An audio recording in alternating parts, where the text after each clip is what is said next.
KPBS On Demand is supported by UC San Diego's Art Power, presenting cellist Joshua Roman, performing from his album Immunity, alongside music by J.S. Bach and more. Sunday, June 22nd at UC San Diego's Epstein Family Amphitheater. Reserve your tickets at artpower.ucsd.edu.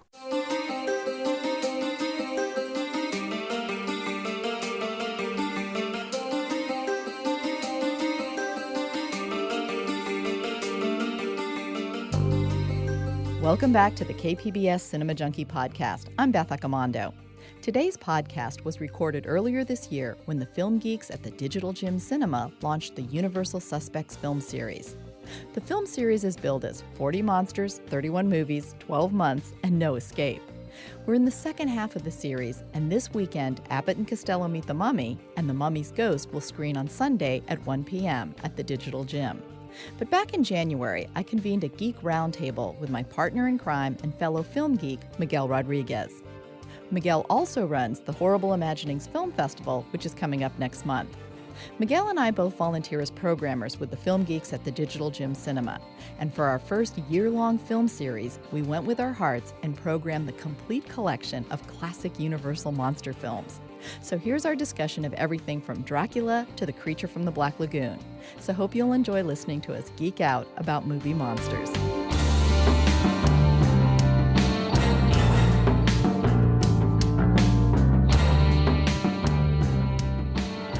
Count Dracula sleeps in this coffin, but rises every night at sunset.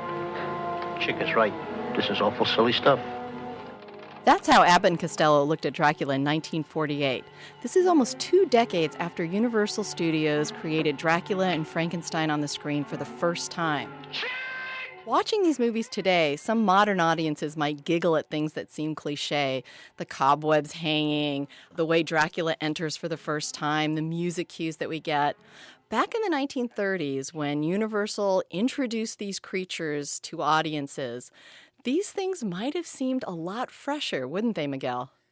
Yeah, I do believe that at the time, this was the birth of, first of all, the talkies. So a lot of the sound effects you're talking about, that would have been a fairly new experiences for cinema audiences. And just the atmosphere that they had in general, what would have been fresh and new and slightly disturbing to some of the people who weren't used to those kinds of atmospheres, that you could do more with that with film than what people were used to with the stage plays. Like, for example, Dracula itself was based more on the stage play than the Bram Stoker novel. So even the people who had experienced the stage play would have gotten more of an eerie feeling from Todd Browning's film. So Universal dabbled in monsters in the silent films with The Hunchback of Notre Dame and Phantom of the Opera. But Dracula was the first time these monsters got a voice. So let's hear what people would have heard when Dracula first introduced himself. I am Dracula. It's really good to see you. I don't know what happened to the driver and my luggage and with all this, I thought I was in the wrong place. I bid you welcome. So this is Bela Lugosi as Dracula coming on screen for the first time. This has become such an iconic image of Dracula that has held through over the decades. Yeah, so iconic that it has become a breakfast cereal. I mean, when people think of Dracula, you have the Dracula costume. That's what you have. You have Bela Lugosi in his long black cape and his talisman and the slicked black hair with the widow's peak. And it defined a whole icon and myth for us that still resonates today, even with redefinitions. I think when people tend to just picture Dracula just with the name, you don't see Francis Ford Coppola's or you don't see Frank Langella. You see Bela Lugosi. Well, even Frank Langella, that was a Universal horror picture, but in 1978, you still get a lot of those classic Dracula elements in terms of the way he dresses, this very elegant kind of count. And you get that image carrying through, especially to comedies, too, where you get old Dracula or Dracula dead and loving it. So it's a very powerful image that we've kept. And even though we might find it kind of cliched, it's so compelling. It's undeniably compelling if it's something we're still picturing 70 years later. Here's another very classic moment from Bela Lugosi as Dracula. Listen to them. Children of the night. What music they make. This Dracula came out in 1931. Mm-hmm. How was it received? Oh, huge. Absolutely huge. It was a phenomenal success in terms of box office. And that is saying something, especially considering 1931 was right in the middle of the Great Depression. And Universal Studios, or the studio run by Uncle Carl Laemmle, was in some dire straits at the time. This is really what pulled them out of the financial burdens that they had. Without this success, who knows if they would have even survived today.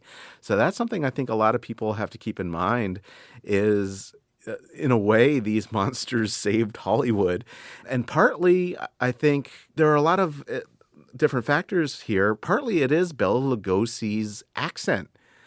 This is Universal's, I believe, their first talkie, if not their first, then one of their first. And one of their first voices is this Hungarian accent saying these lines in this very unnatural way that I think a lot of people, that was part of the fear for them. And also part of the draw is just the way Bela spoke. And I think that is a big reason for its success is exactly what we just heard. I am Dracula. Even that pause, the way he said lines was so much fun. And following right on the heels of this was another monster movie that gave us a very different kind of monster. If Bela Lugosi was all about the accent and the talking, Frankenstein gave us a silent monster. That's right. So same year, in fact, James Whale's Frankenstein came out, based rather loosely on the Mary Shelley novel. The funny thing about that is Bela Lugosi was considered for the part of the monster, for Frankenstein's monster, and even went through makeup tests and screen tests and the whole thing. But Bela's monster was a very different idea. What we ended up with Karloff in the role of the monster, what we ended up with the screen is very much the sympathetic beast, monster, for lack of a better word, that we've all come to know and love. The one who has really resonated, I think, most with audiences. And we have the director, James Whale, really to thank for bringing this kind of humanity to the monster that wasn't in the original plan. Oh, yeah. I completely think that is the case.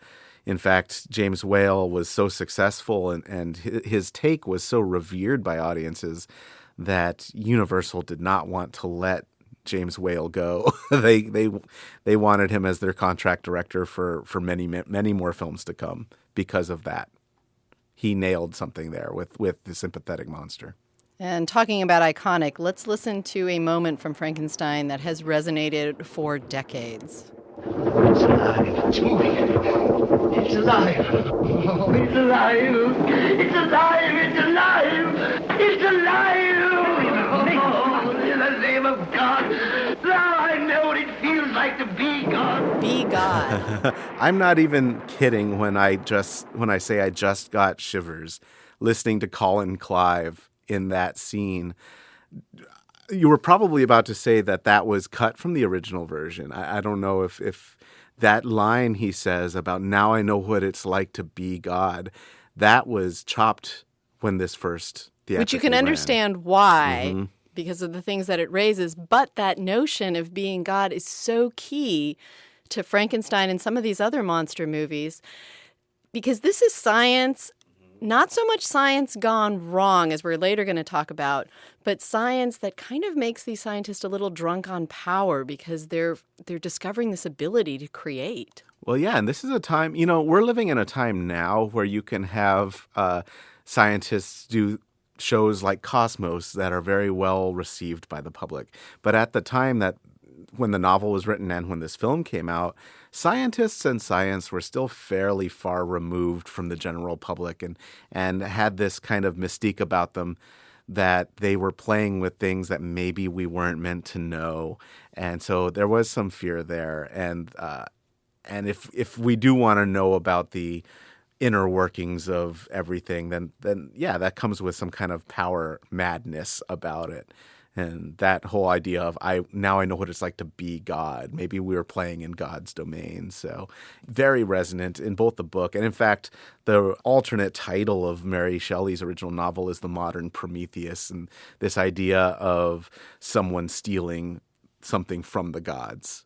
And it's very interesting. And let's hear one more clip from this that taps into the notion of gods and monsters.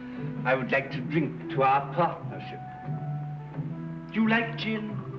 It is my only weakness. To a new world of gods and monsters. Also key to bringing these monsters to life was makeup artist Jack Pierce. Tell us about his influence on these films. Jack Pierce is not only the makeup artist, but kind of the designer for how they looked. The directors did have a lot of input. For example, James Whale wanted Frankenstein's monster to have that flat head, like a big soup can that you could lift off and put the brain in. All of our images of these monsters, from cartoons, breakfast cereals, what have you, we can really attribute to Jack Pierce and his makeup artistry. Before Jack Pierce, makeup artistry really wasn't a regular thing. It was really more like what people would do for the stage. Actors did their own makeup. In fact, in Dracula, the first of these in 1931, Bela Lugosi insisted on doing his own makeup. He did his own makeup. Before that, you had Lon Chaney in the silent era, Lon Chaney Sr., doing his own makeup. And that's why he's so well known, is he did such a wonderful job of it. But Jack Pierce was kind of the birth of what we see as the makeup artist now, and has inspired everyone from Rick Baker to Greg Nicotero and all of these wonderful makeup artists we have now. We have Jack Pierce, who was not even credited at the time. He was just, in Carl Laemmle's view, in the studio's view, he was just some dude that they had working for them, just another schmo in the back lot, but a true artist. And I think the people who really appreciated him were the actors who sat in his chair for hours and hours and hours. Well, and he brought both a sense of the horrific and the humane in the monsters. And we also have The Bride of Frankenstein as well, which was the very successful sequel to Frankenstein. That's right. I think what Jack Pierce was able to do with his own personal style, he invented a lot of what he did. So he was very innovative. But his makeups, even though they were very extreme, were also, they left a lot of movement of the eyes and the mouth. And so facial expressions were still, the actor had a lot of control. Even with someone like the Wolfman, who we'll talk about in a minute, there's still a lot there that Lon Chaney Jr. could do with his mouth.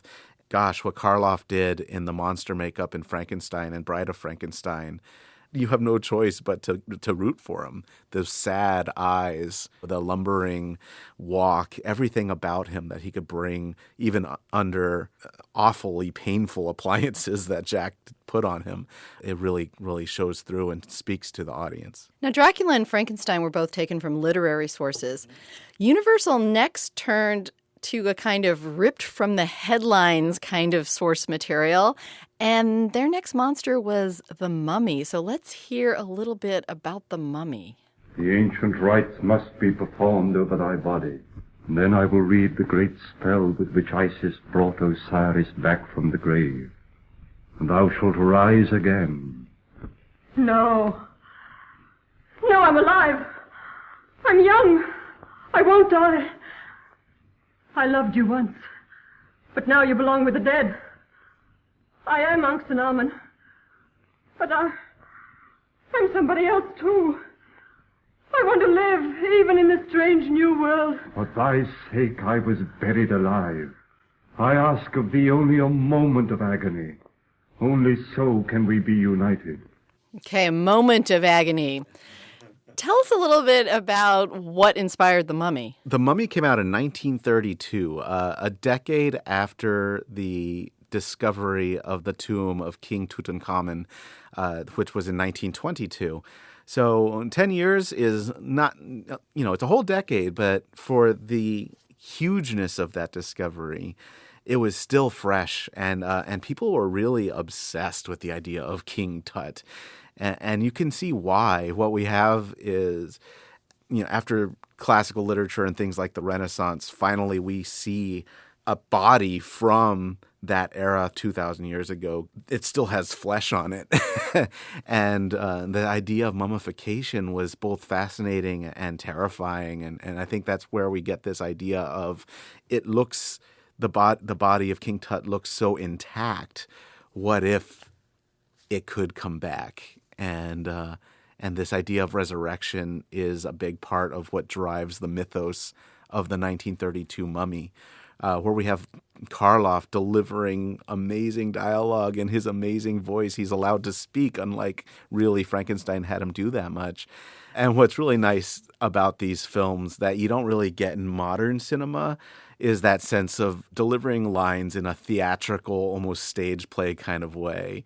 It's not naturalistic, but it is fascinating and lovely. The way he says, "For thee I was buried alive." The way he delivers that line is so dramatic. I love it. Well, when you've been dead for 1,000 years or so, you're allowed a little theatricality. The Mummy, as well as Dracula, going back to that, also introduces this notion of foreigners and the way they're able to kind of awaken a certain sexuality in the poor puritanical young women of America. So that was part of the draw as well. Oh, gosh, yes. That's if you're trying to scare an audience, which you think is a lot made up of middle-aged white men or younger white men, then that line runs through a lot of things of the mysterious foreigner coming to take our women. Dracula had that in spades. I mean, Bela Lugosi was very seductive. Again, hearkening back to that accent, his eyes, the movement of his fingers, everything, you must be Hungarian, to quote Ed Wood, the Tim Burton movie. And then, of course, we have now The Mummy with Boris Karloff, who was an Englishman, but playing an Egyptian, coming back to life to find who he believes is his resurrected love. And both films are very much not just horror films, but melodramas. These were very melodramatic romance films as well, especially The Mummy. And what kind of allowed the women to act a little more free was the fact that the sense of hypnosis, or that they were hypnotizing these women and taking control of them. And this kind of allowed them to become involved in these romances of sorts with these foreigners.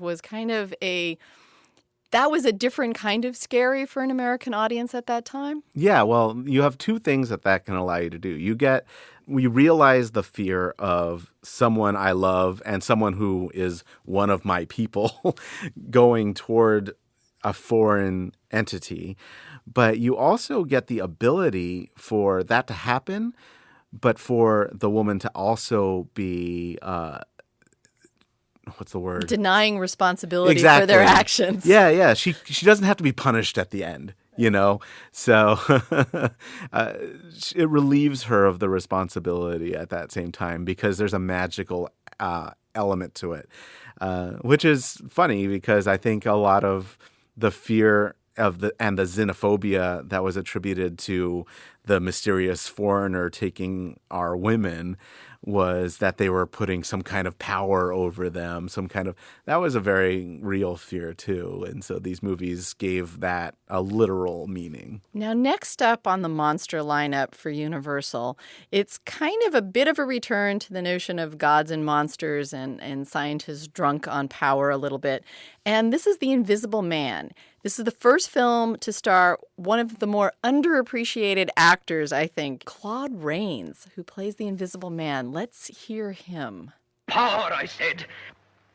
Power to walk into the gold vaults of the nations, into the secrets of kings, into the Holy of Holies. Power to make multitudes run squealing in terror at the touch of my little invisible finger. Even the moon's frightened of me, frightened to death. The whole world's frightened to death. All right, this was 1933. So tell us, was this as popular as the other Universal monsters? Yes, and actually also directed by James Whale, who brings his deft touch to humanizing not only the monster, but the people around him. You've got a whole wild cast of characters in this film, which add to its success. But as you mentioned, the greatest success in this movie is the Invisible Man himself, Dr. Jack Griffin, played by Claude Rains. And one of the reasons I think it is so impressive is you never see his face. He's going completely on his voice, which is extremely powerful, and the movements of his hand and the tilt of his head, that kind, because it's completely, when he's not invisible, it's because he's wrapped in bandages the whole time. And yeah, this has also got a literary tradition based on a novel by H.G. Wells. You know, Wells is known for these science fiction type dramas where the science aspect not always has a happy ending. It's got an idea of madness behind it, and just playing that clip that you just played, Rains' madness comes through so well, and I could listen to that again and again and again. While we're on the topic of madness, there's another Universal monster, the Wolfman, which harkens back to a lot of myths and fairy tales, but we also get this modern element of psychology and the notion of maybe things are in people's minds. Let's hear a little bit of, this time it's Claude Rains, not as the monster, but he's giving us a little background on the Wolfman. What is this story about a man turning into a wolf? You mean the werewolf? Yes, sir. Well, it's an old legend. You'll find something like it in the folklore of nearly every nation. The scientific name for it is lycanthropia. It's a variety of schizophrenia. That's all Greek to me. Well, it is Greek. It's a technical expression for something very simple. The good and evil in every man's soul. In this case, evil takes the shape of an animal.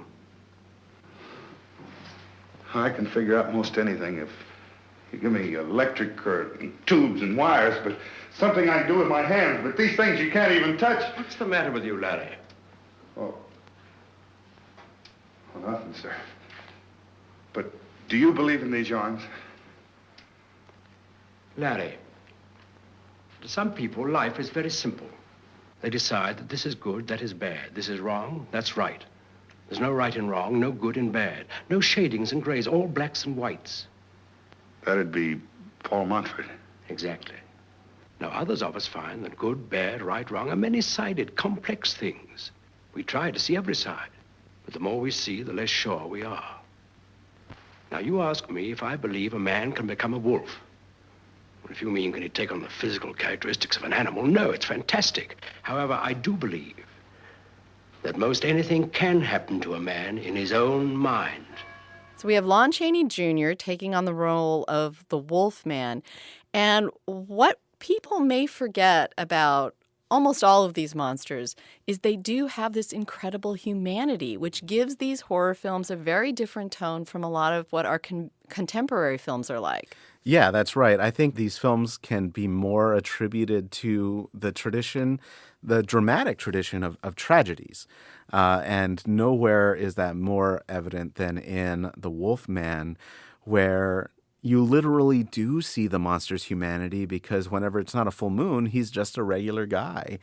Lon Chaney Jr., this is his first turn in this cycle. Of course, his father was the legendary Lon Chaney, and Lon Chaney Jr. probably had a lot to live up to, right down to his name. In fact, Lon Chaney is not his actual name. It's actually Creighton Chaney, but they insisted he was a contract, and they're like, nope, you're Lon Chaney Jr. because that'll sell more tickets. And, grudgingly, he went with it. But what we have here is you've got Lenny from Of Mice and Men coming to Europe after being in America and having this curse foisted upon him, actually because of Bela Lugosi, as a nice little side note. But it's not something that is pleasant at all. In fact, it's horribly tragic. And Lon Chaney Jr. ends up having to communicate this torment that he goes through whenever he changes into a wolf and then is faced with the responsibility of what he's done the next morning.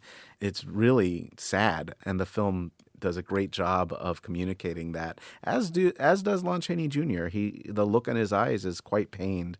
And it is that psychology of who am I really and what should I do? And I need to kill myself.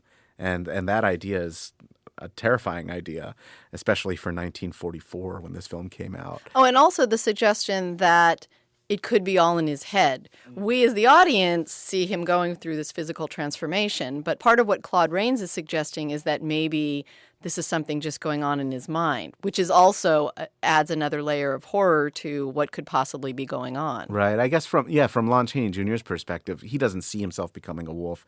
So, I mean, there is an aspect of, am I just nuts? Am I doing these horrible things? And is it just me? Is it not because I'm becoming a monster? And this was at a time when the science of psychology is still new, particularly to a general audience. And there is a psychology concept called lycanthropy, which is where people think they're turning into a wolf at a certain time. So it was hearkening to that as well. The Wolfman could be considered the last of the original Universal monsters, and the studio tried to milk these original monsters for all their worth. So what happened to them kind of in this decade after The Wolfman came out? Well, The Wolfman was very successful, but, following The Wolfman, Universal kind of fell into this glut of, similarly to what we see now of, whenever you hear someone complain about, oh, it's just nothing but a bunch of sequels and remakes, well, that's kind of what Universal did. And in fact, the next Mummy movies were just remakes, really, of that first Mummy movie. And then sequel after sequel after sequel here. You've got Dracula's Daughter and all kinds of Ghost of Frankenstein sequels of what we already had. So we end up seeing a reuse of those classic monsters, that same cycle again and again and again. And in order to make it fresh, they would make them comedies. That's where the Abbott and Costello movies came out around 1948. And what else can we do? Well, we could take all the monsters and throw them in one movie. So you've got House of Frankenstein and House of Dracula, where the whole conceit there was we just have everybody in one movie. So there was kind of a little bit of a dearth of creating something new or original at that point. But then that does change. We do finally get something original from Universal, and this is kind of a new tradition. We get The Creature from the Black Lagoon. And now we have science returning as a factor, but unlike the earlier films where we get more of the sense of the gods and monsters notion of scientists trying to become God, now we get this notion more in the 50s of science gone wrong. And there's more a sense of the science going wrong because we're messing with nature. Let's listen to the beginning of Creature from the Black Lagoon, which kind of sets the tone for the film and for a lot of what we would get in the 1950s in our science fiction horror. In the beginning, God created the heaven and the earth. And the earth was without form and void.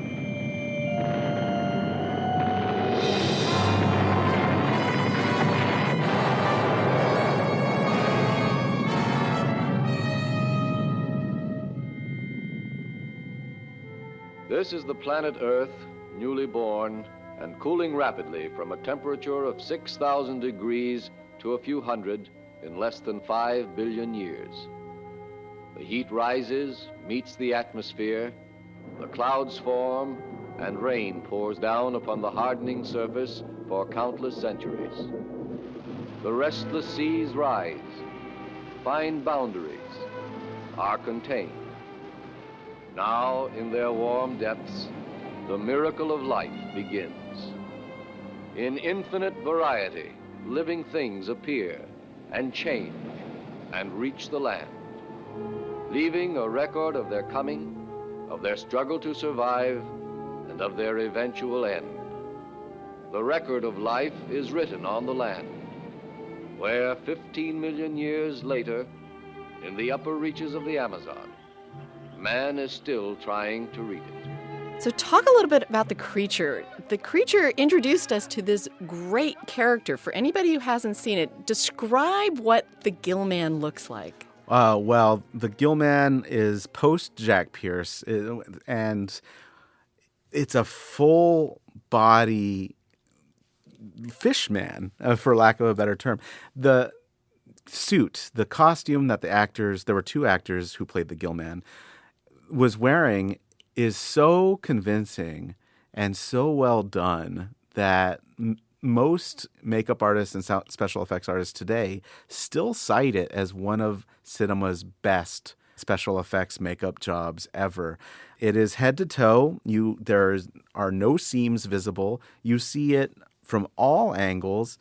And underwater, which is there is stunning underwater photography featuring Rico Browning, who was an Olympic swimmer who had to hold his breath for minutes upon minutes at a time as he swam underwater with no visibility in this suit that had gills that would breathe, and it was really an amazing suit. So The Creature from the Black Lagoon gave us something that audiences really had never seen before, something really startling, not to mention it was in a new technology called 3D in 1954. So now we're talking 33 years after the Universal cycle started.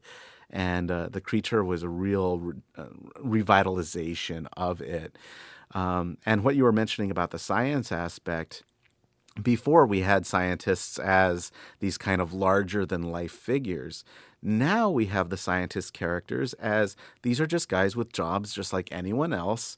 And you have two different scientists. So instead of the insane, mad scientist, there's one scientist who is ethical and there's one scientist who's not quite as ethical. And the theme really comes from that ethics conflict between the two scientists, and that is actually a central conflict to the film. Very interesting film. Let me play one of the scenes that you enjoy from this film, and then you can explain to us why.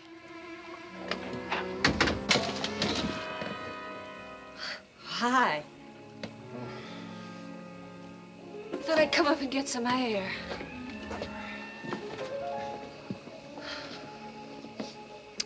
What do you suppose is taking them so long? David's very thorough. But shouldn't you be resting, Kay? No, I couldn't sleep. Listen to the sounds. Hunting calls, mostly. Animals out for the kill. Some of them are cries of fear, like people who whistle in the dark. I love this scene. I think this scene perfectly captures what the film is trying to say. You have two people out of their element hearing sounds. They're in the middle of the Amazon forest on a boat, and they're hearing these noises, and they both have completely different interpretations of the sounds they're hearing. One is this kind of almost Werner Herzogian, these are animals that are trying to kill, it's about death. And the other one is, you know what, maybe they're just afraid and they're trying to save themselves. It's more of a survival technique. What we don't get from the audio that we just heard is while they're having this conversation, the creature who they had just captured is breaking out of his confinement. And this is happening simultaneously as they're noticing these things about nature. It's a very man versus nature film, but nature is arguably not the total bad guy here, and I love that scene for that. The Creature from the Black Lagoon wrapped up kind of what we consider the classic collection of Universal monsters. We started with Abbott and Costello, so I think let's go out with Abbott and Costello again. Abbott and Costello is responsible for keeping these monsters alive during their leaner years, and they really offered a nice take on some of the cliches and some of the monsters. So what are we going to go out with here? Well, we have Lou Costello on the phone. Abbott and Costello, in their alter egos in this film, work for a shipping company. And Lou Costello is on the phone with Lon Chaney Jr. in the middle of a transformation. Do you have 2 crates addressed to the McDougal House of Horrors? What's the number on the checks? Oh, never mind that. Tonight the moon will be full here. I haven't much time. Now listen closely. I'm flying out of here at dawn. Under no circumstances are you to deliver those crates until I arrive. Understand? Mr.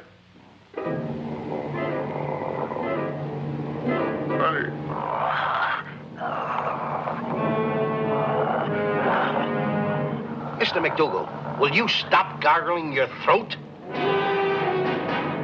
I've been speaking with Miguel Rodriguez, director of the Horrible Imaginings Film Festival and one of the programmers for the Universal Suspects at the Digital Gym Cinema. Thank you very much for talking with me. Thank you. This has been a lot of fun.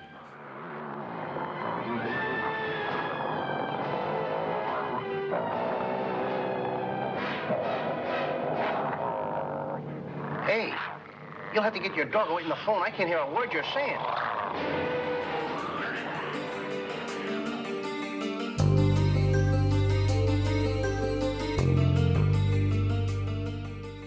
Thanks for listening to the KPBS Cinema Junkie podcast. I'm Beth Accomando. You were listening to my discussion with Miguel Rodriguez about the Universal Suspects program at the Digital Gym Cinema. You can catch the Universal Suspects one Sunday a month at the Digital Gym Cinema on El Cajon Boulevard. This Sunday, there'll be a pair of mummy films, and the series will close out with a triple feature of Creature from the Black Lagoon films on December 13th. Check back every Thursday for new film reviews and every Friday for interviews. You can follow me on Twitter at Cinebeth and like the Cinema Junkie Facebook page. And since the podcast is new, I'd love some reviews on iTunes. So till our next Film Fix, I'm Beth Accomando, your resident Cinema Junkie.